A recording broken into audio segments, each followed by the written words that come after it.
आपने किया है शिक्षा व्यवस्था? सरकारी क्षेत्र के बच्चों को पहली बार हिमाचल प्रदेश के इतिहास में कंबोडिया और सिंगापुर भेजने का कार्यक्रम अभी तो इन दो देशों में जा रहे हैं। और जिन बच्चों ने मेरिट हासिल की है, जिन्होंने गांव के स्कूल में पढ़कर मेरिट हासिल किया, उन बच्चों का सिलेक्शन की गई है। और सबकी मेरिट और इस बच्चों को हमने पहली बार मौका दिया। हम ये चाहते हैं कि बच्चे जब घूमने जाएंगे, भ्रमण पर जाएंगे, तो उसमें ज़्यादा सीखते हैं। धीरे धीरे इस योजना का लाभ और बच्चों को समझेंगे। ये हमारी जो शिक्षा में हमने जो व्यवस्था परिवर्तन किया, उसके सार्थक परिणाम आने शुरू हुए हैं। 2 वर्ष पहले जो हम 23वें स्थान पर पहुंच गए थे, आज शिक्षा में गुणात्मक सुधार करने के बाद हम असर के द्वारा पहले नंबर पर आए हैं। और बच्चे हिमाचल प्रदेश का भविष्य है। आने वाली पीढ़ी जो समाज की सेवा करेगी, वो यही भविष्य के हमारे बच्चे हैं। जो कमियां शिक्षा स्तर में थी, उसको हमने दूर किया है। टीचरों की हमने नियुक्ति की है और अच्छे डे बोर्डिंग स्कूल हम बना रहे हैं। धीरे धीरे इन स्कूलों में पूरे गवर्नमेंट स्कूलों में हम परिवर्तन कर देंगे। प्री नर्सरी से लेकर सेकेंडरी तक एक ही डायरेक्टरेट हम बनाने जा रहे हैं, जिसमें 750 से लेकर 1000 बच्चों तक की अकोमोडेशंस बनेगी। और धीरे धीरे इन स्कूलों में बदलाव आएगा। और शिक्षा के क्षेत्र में हम गुणात्मक शिक्षा पर ज़्यादा ध्यान देना चाहते हैं।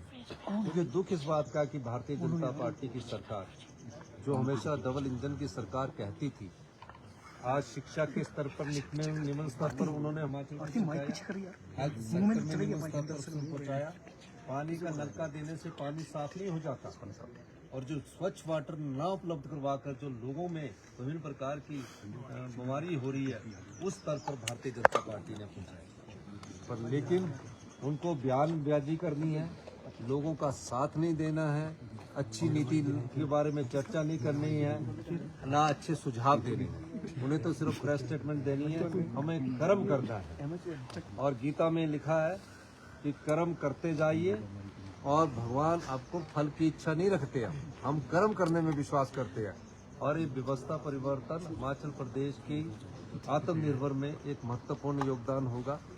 2027 तक हमारा लक्ष्य आत्मनिर्भर हिमाचल बनाने का है, और 2032 तक हमारा लक्ष्य हिमाचल प्रदेश को समृद्धशाली और अमीर राज्य बनाने का है। मेरा मानना है, आज हमने जिस सोच को आगे बढ़ाया है, पहली बार इंग्लिश मीडियम ग्रामीण स्कूलों में, सरकारी स्कूलों में शुरू किया गया है। जिस सोच को हम आगे बढ़ाया है, वो किसी भी सरकार के लिए संभव नहीं होगा कि उस प्रकार की सोच से पीछे हटे, क्योंकि हम ऐसी नीतियां लेके आ रहे हैं जो उस क्षेत्र में एक बदलाव की नीति है और एक गुणात्मक की नीति है। इसलिए हम इस शिक्षा नीति में जो अभी 2 साल में बदलाव हुए, उसके कारण हम पहले स्थान पर पहुंचे। और अब आने वाले समय में हम निश्चित तौर पर कह सकते हैं कि शिक्षा के ऐतिहासिक बदलावों से गुणात्मक शिक्षा में हम देश के नंबर 1 राज्य बनेंगे। इन बच्चों के साथ शिक्षा मंत्री को भी आप भेजें। शिक्षा मंत्री जी का धन्यवाद करना चाहूँगा।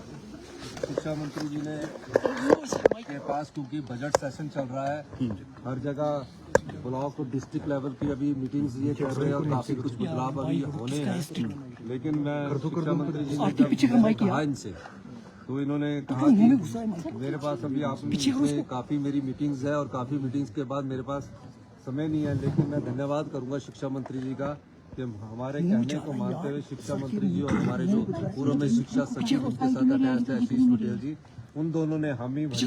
क्योंकि मैंने ये कहा कि जब शिक्षा मंत्री बच्चों के साथ टूर पर जाएंगे, तो बच्चों का, सरकारी स्कूल में पढ़ने वाले बच्चों का एक और आत्मविश्वास जागेगा। और अभिभावक के रूप में जा रहे हैं, मंत्री के रूप में तो ये दिशा निर्देश देते हैं, लेकिन अभिभावक के रूप में जाकर ये बच्चों के साथ मिलकर उनसे भी कुछ सीखेंगे, हम लोग भी उनसे सीखेंगे। बहुत बहुत धन्यवाद। सर, नेता प्रतिपक्ष सवाल उठा रहे हैं भर्तियों को।